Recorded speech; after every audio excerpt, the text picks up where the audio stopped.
Hello, and welcome to the next episode of The Wider Lens. This is our podcast addressing why we have a system that seems so degenerative in its outcomes and what it would take to become regenerative. I'm Jyoti Banerjee, and I'm the CEO of North Star Transition, and I'm delighted to have with me Jenny Scott.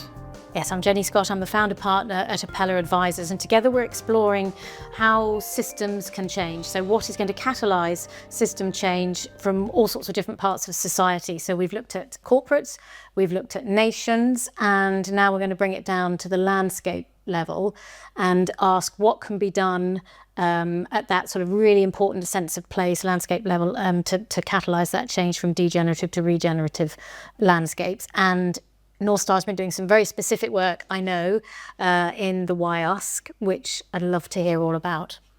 Yes, so the Why and the Ask Transition Lab, as we call it, it started with the two rivers, the River Why and the River Ask, and it covers a landscape of about 5,000 square kilometers. And it's actually unusual because the River Why knows no national boundaries, so it sort of winds its way from Wales towards England, becomes the border with England, heads across into England, comes back into Wales, and then finally empties into the Severn before the Severn heads out to sea. And so in covering that kind of landscape, you actually have different sorts of regulations on the two sides of the borders, and therefore the river itself is governed in different ways in different parts. There are 4 different counties involved, but actually what you see is a much loved landscape. The Why in particular has a lot of fans, but you also see it as being front page news. And when a river is front page news, it's never because, isn't this a great river, isn't it lovely? It's because things are not working out. And we're in a situation where we have a complete crisis on the river. And the crisis is attributed to things like pollution in the river from farming, nitrates and phosphates, pollution from chicken and poultry farming, pollution because the water company releases untreated sewage in the river. So multiple factors causing a crisis in the landscape. And is it anybody's problem? Is it everybody's problem? Who gets to fix it? I guess that's why we are in a situation where the River Why was declared by the environment minister as being in a situation of environmental decline. It's Okay, terrible. so given multiple, as you said, multiple sort of authorities have control over it, multiple different actors from corporates to farmers to leisure facilities to roads, everyone, they're all feeding into it. How do you coalesce all of those? How do you bring them all together? How do you give them a common vision? How do you make sure that things actually happen? What's the sort of methodology of the lab that works? Well, I guess we should first ask, what is it that is being done out there to fix this? Because we weren't the first into the problem. There's been about 20 years of history of people trying to tackle the challenges in the river. And that history has come from a variety of sources. So you've got people who are fishing in the river who want to see the salmon back in the river. And we've had a 95% decline in the salmon population over the last 20 years. So they may want that, or they just want to be able to swim in the river and it's not healthy to do that, or the landscape is being impacted by the poor conditions. So people come with their particular problem and they want to solve their problem. And in an ideal world, they get to solve their problem and everything's fine. But that's not how systemic problems work. One person's systemic problem is actually because somebody else has got a great opportunity that they're doing something there. So you may have a great big poultry company selling their chickens in the marketplace, and they raise 24 million birds in the landscape. For other people, that same opportunity is actually the crisis point. So it's how we can begin to start connecting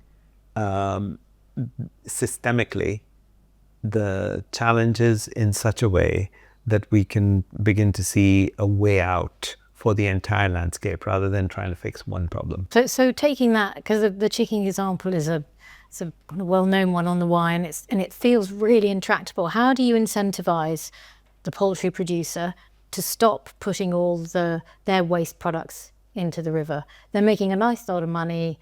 There's no regulation that stops them from doing it, as far as I'm aware. So, and they're not going to do it out of the goodness of their heart. So how do you incentivize that and get that system change?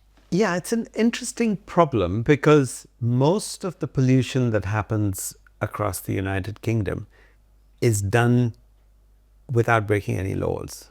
It's perfectly legal to do the stuff we do. And as we do it, we completely damage the environment that we live in.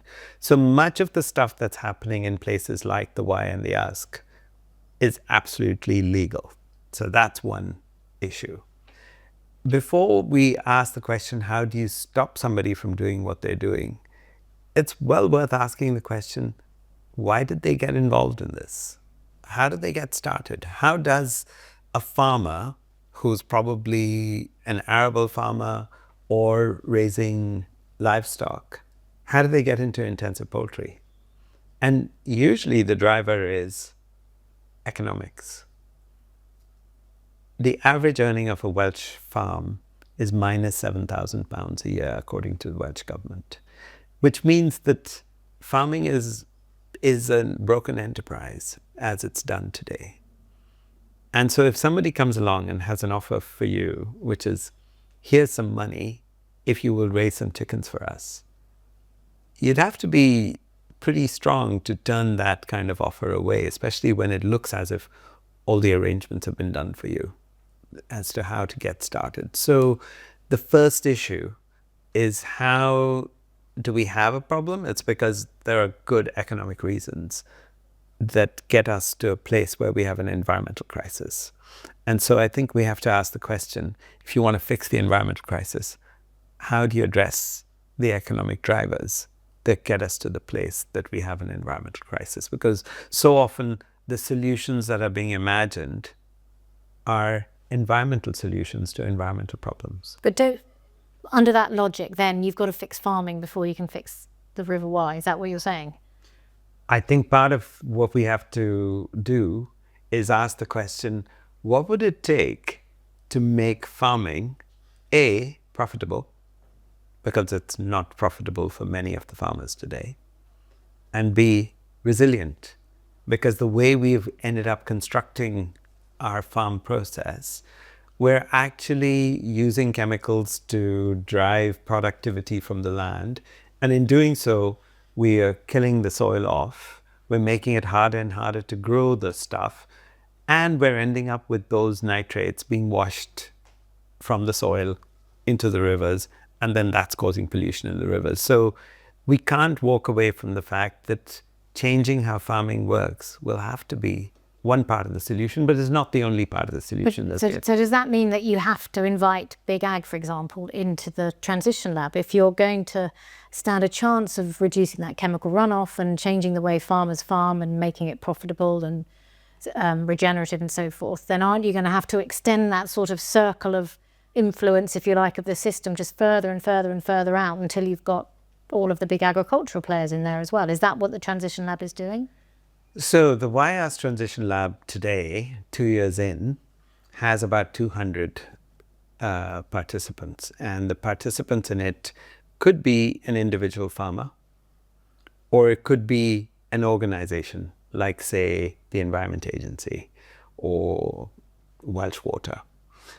And we've got to make sure that when we think about a landscape, we are able to bring together food and farming, but also the environmental folks, health, transport, energy. And they're all in this lab. Business, finance, government, local government, national government, etc. And that's how the YS Transition Lab was constructed, to bring these different parties together. Quite often, the people who are in the environment space have never spoken to the people who are in the health space, or the health people have never spoken to the food people, or whatever. And it's these complete disconnects that you see in the system, which also prevent us from thinking about the whole system. You can't fix one corner of the system and pretend that we're going to ignore It'll just the pop other up. The part. problem will pop up The somewhere problem else. will pop So up. how on earth do you facilitate conversation between 200 participants who have all got their own incentives and their own aims and, as you said yourself, aren't used to talking either to other participants in the system or in the language of those other participants? Because, as we know that jargon can be a huge barrier to conversation and understanding and dialogue. So how do you get over all of that and bring 200 people together constructively in order to solve this problem? First of all, the 200 people aren't necessarily all the right people, but it's great to have a start. We need others to come and join that conversation. But what happens with the 200 is that we're able to walk them through a process, and that's what the Transition Lab sets out to do, is to give them a place where they can begin to share some common objectives. What do you want from the landscape? And somebody may say, actually, the landscape would really work if the salmon were back in there. And somebody else would say, well, the landscape would really work for me if it was a place where my kids and I could grow, my kids can grow up and we can have a healthy family there. And somebody else would say, I'd like to see renewable energy as the source of energy in this place where energy was free. And it's not that they have different objectives, but what they're often missing is that there is some commonality across their objectives. That if we had a system that was a regenerative system, whatever we want to define this word regenerative as, if it was regenerative, it may be possible that the salmon was back, but also the energy was available and it would be a great place to bring your kids up. And the question we want to ask is, if we can share those common objectives, what's preventing us from getting there? And quite often what's preventing us from getting there is a multiplicity of root causes that get in the way. Systemic failures, systemic disconnects. And if we can identify those disconnects, we can then ask the question, what are we going to do about it? Does it rest at all, and in your experience on the Why Ask, for example, does it ever rest on one person? Do you ever get to a point where you think, we just need this person to move on this, whether it's the big corporate or maybe a local council and some bit of regulation or something? Or is it genuinely more of a shared problem than that? It's very rare that I would say there's one person who's responsible for the problem or one person who's holding up the solution to that problem. Because we live in a world where most entities operate on their own. If you're the water company, you can't really think about what the energy people are doing. You just have to. The regulations wouldn't allow you to. They wouldn't allow you to. If you're DEFRA, you're not thinking about what NHS needs. If you're an insurance company, you're not trying to work out what's in the best interest of the farmers, etc. So there isn't any one entity who holds that kind of position of holding up. You can't, can you? I mean, you'd never do your day job if you were thinking about the health and farming and soil and everything else. You just never get anything done. Yeah, and that's where I think the challenge for us is really to invite people to begin to collaborate together on what they would like to see achieved, but see where the shortcomings and the failures may come from other sources. So you want to get a sustainable transport program together, but actually the biggest risk for that might be that the energy isn't available to drive a sustainable transport program. And if that energy wasn't going to be available, where will it come from? And if you're depending on the grid to provide it, it's probably not going to happen. So in that case, do you simply say, well, we're not going to do sustainable transport? Or do you begin to think about the fact that somebody's great idea on energy can really help my idea on sustainable transport? how do we make those connections? How do we make those linkages? And once we can begin to open up that conversation, can we do something that's meaningful? So out of the 200 stakeholders that we have, we've surfaced 105 ideas for what could happen in the landscape. And I would say not a single one of the 105 ideas would transform the landscape. But if you could do them together, so let me paint a picture for you. What if every single one of what is around 10,500 farms across this landscape, what if every single farm had an assessment of how they can shift towards being profitable and resilient in their farming? So there are great advantages in that. One is just the economic outcomes for the farmers. But the other is that if the soil was healthy, the crops would be better. And we also prevent flooding downstream. So a lot of the flooding issues are related to how we farm in the upper catchment. So what if we could do that in terms of farming practice? What if not just help them identify what needs to happen? What if we could fund them to carry out those actions? What if while we're doing that, we can take a strip of their land and put in an acre of horticulture on every farm in that section? Wales only grows 2% of the vegetables that it needs. So here's an opportunity to do something that is much more value adding than being a sheep farmer or anything like that. It promotes biodiversity. It's got different kinds of crops, new economic opportunities. What if while that's happening, we can also put in some leaky dams across the landscape? We're talking about potentially 200,000 leaky dams across the county of Powys. What do these leaky dams do? Well, they help slow down the flow of water, so the farmers have more access to water staying in their landscape, but also it promotes biodiversity and good health, and it lowers the risk of flooding downstream.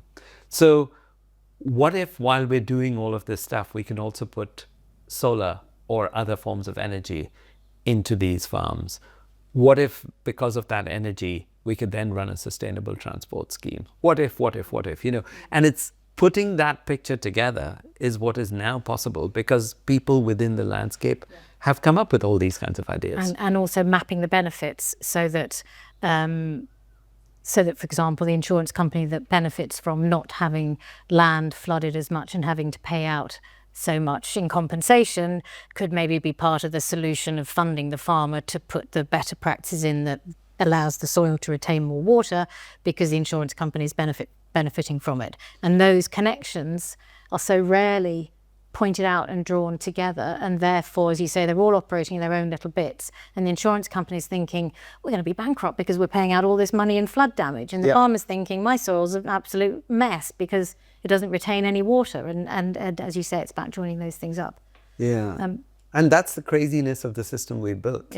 It is degenerative in terms of these kinds of outcomes, and we don't seem to know how to step away from it. Well, and that's what I think you're going to discuss in the next episode of this, is some of the tools that you can use in the transition labs to get to these better solutions. Yeah, because this isn't obvious. The answers are not straightforward. We are into new kinds of spaces, trying to work new kinds of ideas out. So we've been developing tools, and that'll be a future episode of the podcast. But of course, another part of the discussion is how do you fund all of this?